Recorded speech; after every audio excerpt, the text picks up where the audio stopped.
Hello everyone, good morning. তো আজকে সকালটা শুরু হয়েছিল এই হেলদি ব্রেকফাস্ট দিয়ে।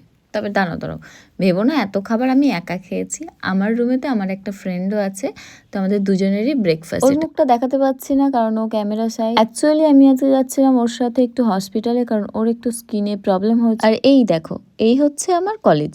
এই কলেজ থেকেই আমি জার্নালিজম নিয়ে গ্র্যাজুয়েশন করেছি, আর এখানেই কিন্তু আমি থাকতাম। এর পেছনেই হোস্টেল ছিল আমাদের। হোস্টেল লাইফের কিন্তু আমাদের প্রচুর গল্প রয়েছে, যদি শুনতে চাও অবশ্যই জানিও। দেন আমরা ডক্টর দেখিয়ে চলে এসেছিলাম স্প্ল্যানেট শ্রীরাম মার্কেটে, কারণ স্পা করানোর ছিল। জানো তো, বেশ অনেকদিন ধরেই আমি ভাবছিলাম স্পা করাবো, কিন্তু কাজের ব্যস্ততাই হয়ে উঠছিল না। তাই আজ যেহেতু ফ্রি ছিলাম, তাই বান্ধবীর সাথে চলে এলাম পার্লারে। সত্যি বলতে সারাদিন দৌড়ঝাঁপের মধ্যে আমরা নিজের যত্ন নেওয়ার কথা অনেক সময়ই ভুলে যাই, অথচ একটু সময় নিজের জন্য বের করলেও মনও ভালো থাকে আর শরীরও অনেকটা রিফ্রেশ লাগে। স্পা করানোর ফাঁকে একটু কফিও পেয়ে গেছিলাম, আর কফিতে তো না কখনোই আমি বলবো না। ছোট ছোট এই মুহূর্তগুলোই ব্যস্ত জীবনে একটু স্বস্তি এনে দেয়। নিজের যত্ন নেওয়া কোনো বিলাসিতা নয়, এটা নিজের প্রতি ভালোবাসারই একটা অংশ। স্পা অ্যান্ড হেয়ার কাট করে নিয়ে আমরা চলে গেছিলাম খেতে, কারণ আমাদের দুপুরে লাঞ্চ করা হয়েছিল না। আমি ফুটেজ করছিলাম আর আমার বান্ধবী এখানে আমাকে ডিস্টার্ব করছিল, তাই আমি বলছিলাম যে ওকে দেখিয়ে দেবো ভিডিওতে, তো মুখ ঢেকে দিয়েছে। সো যাই হোক, এই রেস্টুরেন্টটাতে খেতে আসলে আমি এই আইসক্রিম ফালুদাটা খাই, ভীষণই টেস্টি হয় এটা।